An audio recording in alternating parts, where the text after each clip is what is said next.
Hi there, my name is Jack Burgess. I'm on the Yosemite Valley Railroad. If you've seen some of my videos previously, you will recognize that I am not in my layout room or in my shop.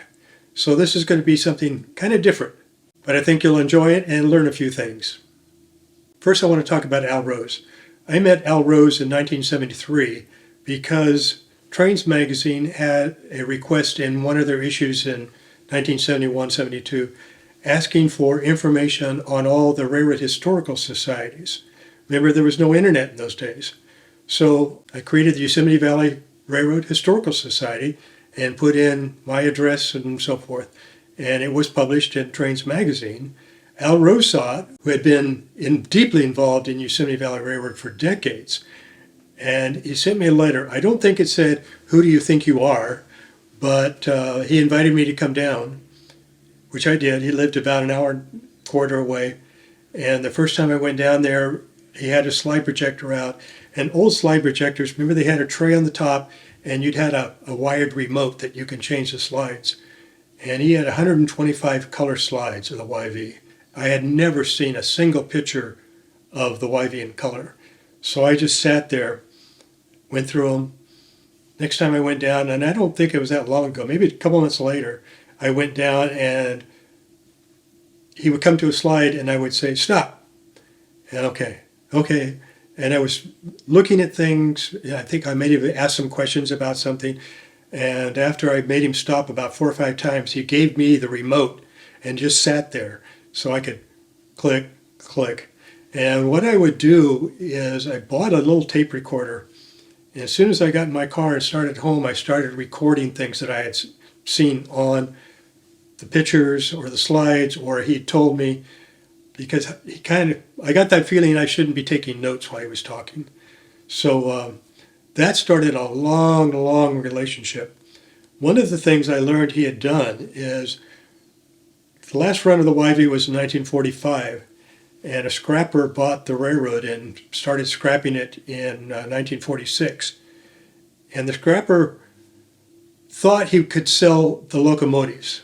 One of them was out of service, but they were old. 1946 railroads are not buying new locomotives or used locomotives. So the scrapper wanted photos of them, so he could send a photo to a railroad that might potentially buy something. Apparently the local photographer wanted more money than the scrapper wanted to pay. Scrappers typically don't want to spend money. And someone said, "What if you talked to Al Rose, because he's probably got photos of them, and he could do a better deal with you." So he wrote a letter to Al, and Al went down and told him, "Yes, I've got photos. Tell me what you want. It's not going to cost you a thing. But every day that you're here, anything that is in the office or the station that you're going to throw away, put over here, and I'll come down every Saturday and go through what you have and take what I want." He had a lot of stuff. The title of this video is Collecting Railroad History, and by that I mean artifacts of all kinds. The very first artifact I got was this sign, which is the Kitridge Sign. Here's a photo of the Kitridge Sign. There was no station there, and the photo is not very good because I think it was taken from a moving train, because trains never stopped at Kitridge. Here's another photo of Kitridge, very early. This is 1907 postcard, which means it was a hand-colored postcard. Kitridge was on the other side of the river from the Nameless Mine, which was a gold mine. You can see there was a siding there. What they would do is dig out the gold, work it as much as they can, and then bring it across the river and put it in a boxcar and ship it to the Bay Area to be refined and eventually sold. So I was given this sign by Jay Condi, and he was an airline pilot for one of the airlines. He had enough seniority that he could pick his route, and he picked San Francisco to the Hawaiian Islands. And he would fly over there, lay over a couple days. He was a rail fan. He ended up writing a couple books on Hawaiian railroads. And he helped get a couple narrow gauge steam locomotives shipped from Hawaii to the Bay Area. A friend of mine worked for a company that made a new boiler for one of them, and then he made the tender, because it didn't have a tender, and then he started helping him restore it and invited me to come down and You would work every other Saturday. Wives were kind of complaining, it's only every other Saturday. But I learned a lot because he was doing all the work in the cab, all the piping in the cab. That made me understand what he was doing, how things worked, and led to building this 1/4 full-size steam cab to run my trains. I don't know how Jay found the sign, but one time we went over there and he gave it to me. You're in what my wife and I call a waiting room. We bought this house back in the mid-'80s. This was a patio. Over there was the kitchen with a door from the kitchen onto the patio and a door into the garage. We don't call it the garage anymore because it's the layout room. We built this because if we would have an open house, people would have to come into the house. My wife would take them through the kitchen, tell them where the layout room was. And so during an open house, she would have to be in the house the whole time and not be able to interact with the guests. So he built this for a couple of purposes. One is to have a place that during an open house, people could come into here. They come around the side of the house, come into here. She can interact with them. As people are coming out of the layout room, she can let more in and so forth. You'll notice the wall here. The idea here was to replicate what looks like the outside of one of the stations. The Bagby station, the Merced Falls station, both had T&G siding and so forth. 5-panel doors. In fact, the contractor we had really worked well with us. When it came time to build the doors, he asked me to go to the lumber yard with him to pick out the lumber. And I took with me a Grant Line HO 5-panel door. And that's what he used to build those doors. Originally, there was only one door in the garage. We wanted 2 doors. And so we have 2 5-panel doors. I'll talk about this Merced Falls sign in a minute. But first I want to talk about another sign.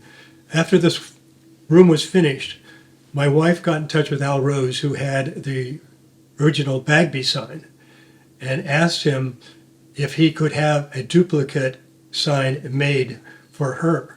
And he hired, I believe, a cabinet maker and made a good replica, had it painted, lettered, and it looked great. And she never told me about this.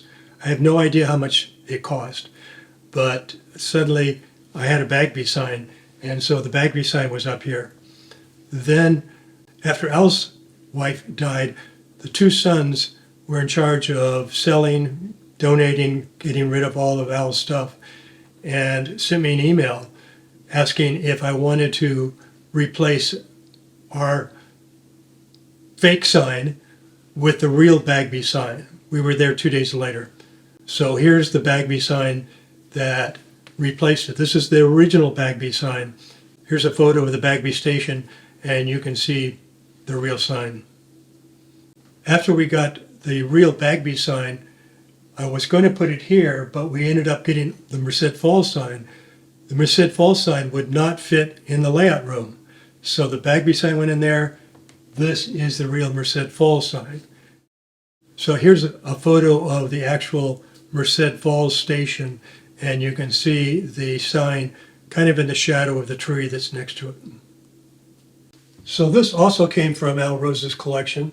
This is a arrival and departure board. I am 100% certain this came from the Merced station.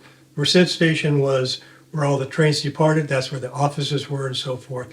I don't have any photos that show it because the way the station was, there were overhangs and so forth. But if you look at it, it's got a really interesting texture of the wood. And this might be gold leaf.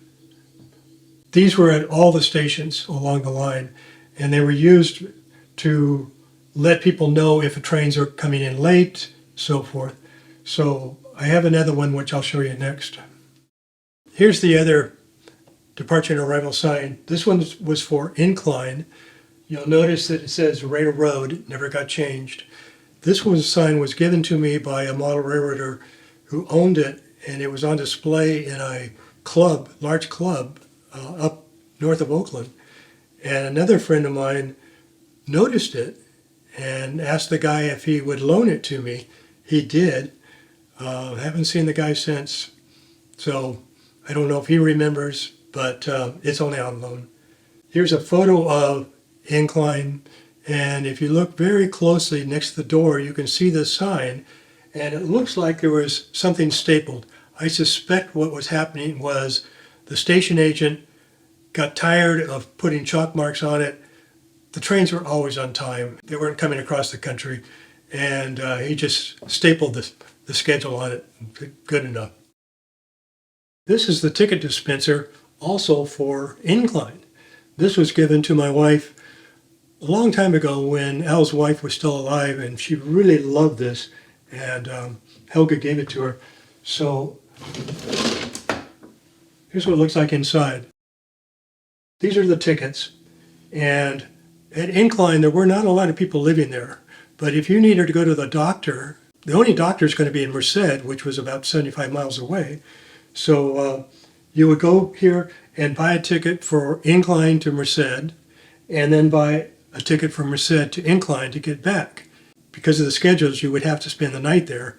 So people didn't do this very often, but this is what they had. So these are spring-loaded. So when you take a ticket out, the next ticket comes up against it, because this little ball right here, that's holding all the tickets up against these little arms that are sticking out. Here's a whole bunch of tickets. I've got a lot of tickets for some. I've got most of the tickets. I mean, you would have a ticket from Merced to every station along the line, from El Portal to all the stations along the line, and so forth. Here's a box of tickets. Al gave me this and this one. This has never been opened. I didn't know what it was when he gave it to me, and I immediately opened it, and he nearly fainted, because it certainly lost the value by being opened, but I'm never going to sell it. So it's a nice little artifact. This is one of the lanterns that goes on the top of a switch stand. This picture was taken after the start of World War II, and there are visors right here, here. So these lanterns would not be spotted by enemy aircraft. California was really worried about being invaded after the start of World War II. There were visors on the locomotive headlights, so forth. So this one we got in a indirect manner. We used to go to events called Winter Rail each year. And during the morning, they would have vendors selling all kinds of railroad artifacts and so forth.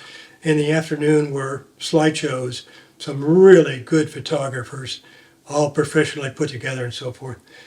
What my wife would do in these shows is look around for railroad artifacts that she could buy.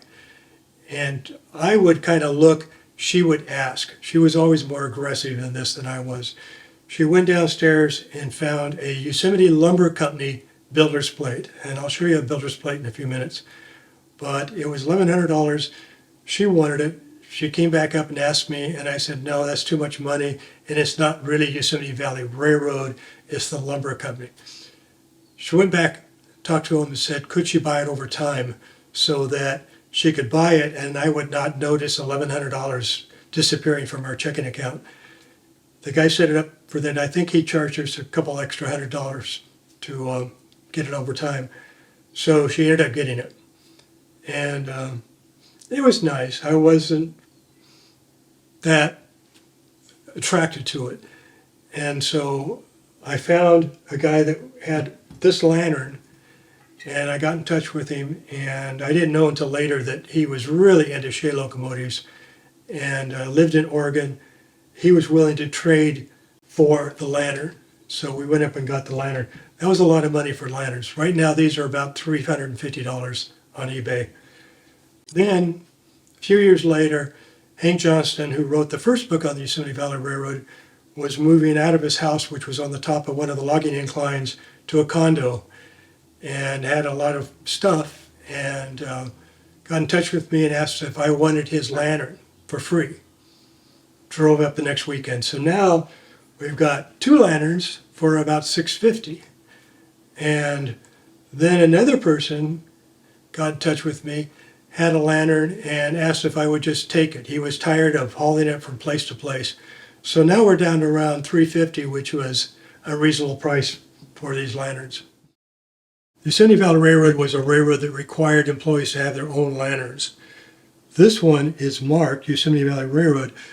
I think this was done by a collector, and maybe it came from the Yosemite Valley Railroad, and he just wanted to be able to show that in the future so people would know where it came from. But this was typical railroad lantern of the time. In 1939, Yosemite Valley Railroad management sent out a memo to all employees that they had arranged for purchase of electric lanterns. And again, the employees had to buy them themselves. As I recall, it was something like $1.25 for the lantern. This one was purchased by Melvin Williams, who's a person I knew. He was an engineer, and he's got Melvin Williams Yosemite Valley Railroad on it. A few months after that memo came out, another memo came out saying that the railroad would exchange batteries. You could get a new battery if you turned in your old battery. Obviously, most of the cost of this lantern was the battery. And what the railroad didn't want you to do is be swapping out batteries you were using at home. This lantern came up to bid on eBay maybe a decade or more ago. There was a person at that time that was buying a lot of stuff on eBay. It was a woman who was buying it for her husband. She would put in bids 1 second before closure, and I think they used a company to do that. And I sent an email to her, explained that this was something I wanted to buy, and that I knew the person, had interviewed him and so forth, and asked her not to bid on it, and she didn't. So I got this for $1,100, but I think it was worth the price because of the fact I knew the guy. So this is another artifact from Al Rowe's collection. This is the Locomotive Lantern from engine number 25. It still has the 25 over here on the side. When we got it, the glass was gone. We replaced that with some plexiglass. We thought about restoring it, sanding it all down, painting it, but I think we're just going to leave it the way it is. And it does still work. This is a mail bag from the Yosemite Valley Railroad. It was given to me by my longtime friend, Bob Leno. You can see it's YV property and so forth, Merced to El Portal. What was going on was the railroad had a contract with the Postal Service to deliver mail from Merced to El Portal and intermediate points. And so a lot of the mail to El Portal was stuff going into the National Park Service because they didn't have a way to get it themselves. And it could be mail that then went to the post office there in the park to go out and so forth. So they would load one of these bags up with mail in Merced at the post office, take the lock and lock it, and then take it down to the railroad and put it on an RPO car like this one in this photo. An RPO car is a railroad post office. So one section of the car was the post office and the other section was for luggage. The post office side, the doors were locked and the agents had sidearms, guns. You could actually take a piece of mail and actually slide it to a slot and mail it there. And Bob Leno did that one time and because he wanted the cancellation. So that's kind of an interesting piece of history. These are locomotive number plates. Both of these came from the Al Rowe's collection. Number 21, the YV purchased that locomotive in 1906. And if you look at this photo, it looks like the number on the number plate was painted on. I suspect it was. In 1924, the engine was rebuilt, did a lot of changes, and I think the blacksmith made this. I can see how he cut these out and welded them on. This is off of the Alco number 26. The person that had the lantern with Melvin Williams on it, I asked him what his favorite locomotive was, and it was the number 26. But we didn't have a choice. This is what we got. So these, I don't know if they ever come up for auction. I've never seen one, but I don't check that often.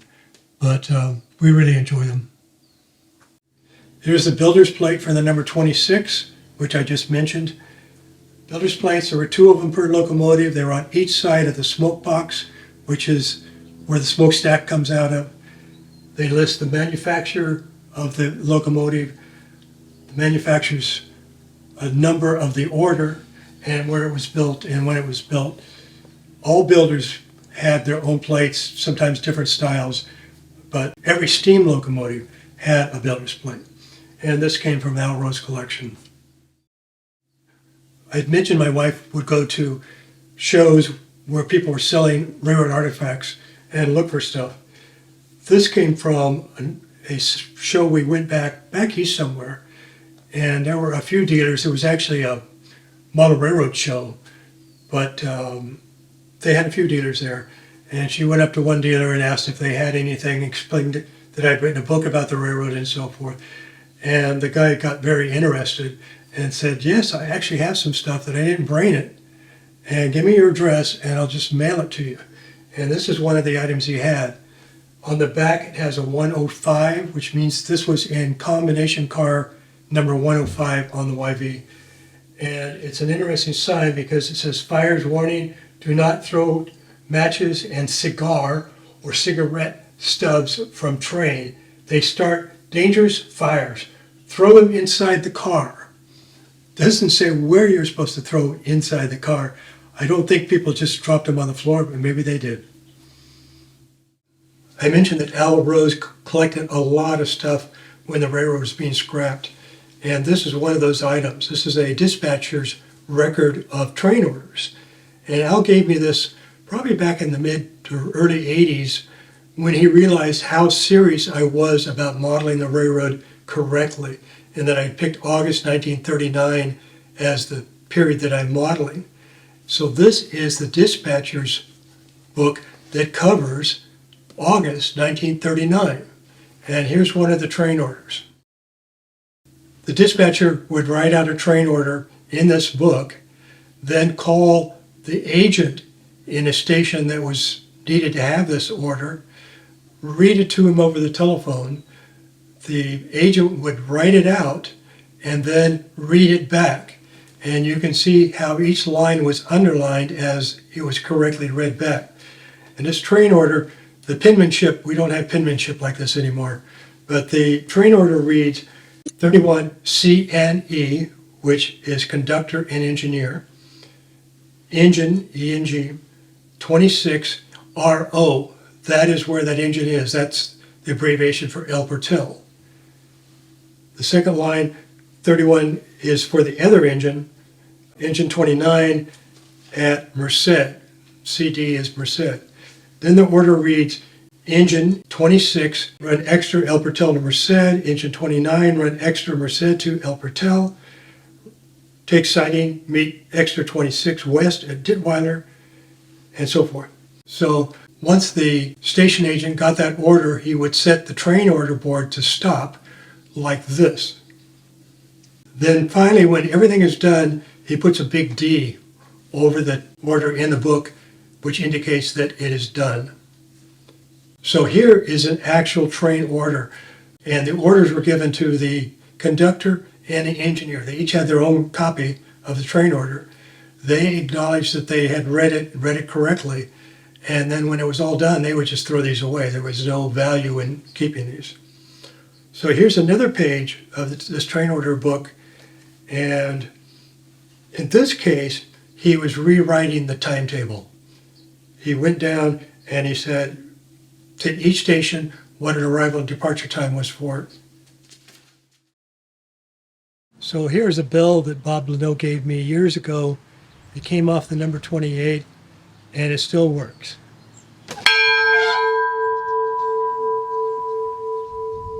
So I'd like to end with a few more items that Bob Leno has given me over the years.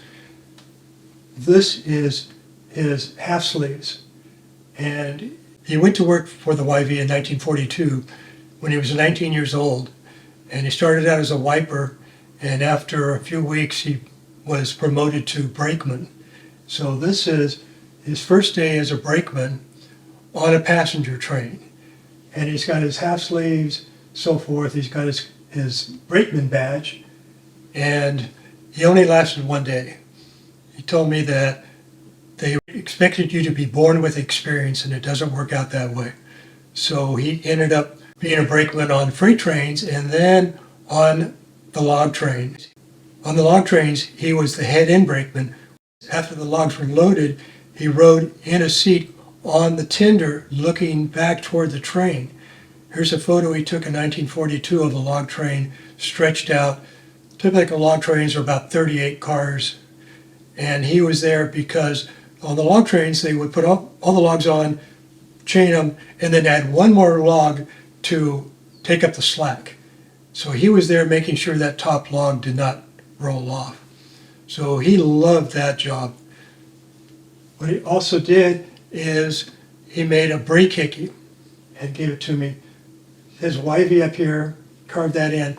A brake hickey would be used to help you set the brakes. If you're setting the brakes on a log car, you're doing this and you don't have much leverage. So you would take the brake hickey, stick it between the rim and the part coming up, and that gave you more leverage. And then he put a notch for all the log trains he rode on. He was a great storyteller, and we have set up a video, YouTube video, of his stories recorded and insert photos and so forth to go with them. He went to work for the YV so that he would have some railroad experience because he knew he was going to get drafted a few months later when he turned 20, and he did. Bob was a good friend for 30 years. 2004, we had an annual YV get-together of fans and so forth, and I asked Bob if he wanted to come out. We would pay all of his expenses, airfare, hotel, everything. And he was kind of reluctant. His wife had died a few months earlier, and I said, maybe this is a good way to get away and so forth. And so he agreed. So he came out. One of the things we did one day was the YV observation car, which is the one that he's standing in front of, was being restored still. And we took him down there, and a whole group of us were there, all YV fans. So we had him stand up next to the 330 in exactly the same pose he's in this photo. So here's the photo we took of him that day, standing next to the real 330, just like he did in 1942. So that takes care of it for this time. Hope to see you next time.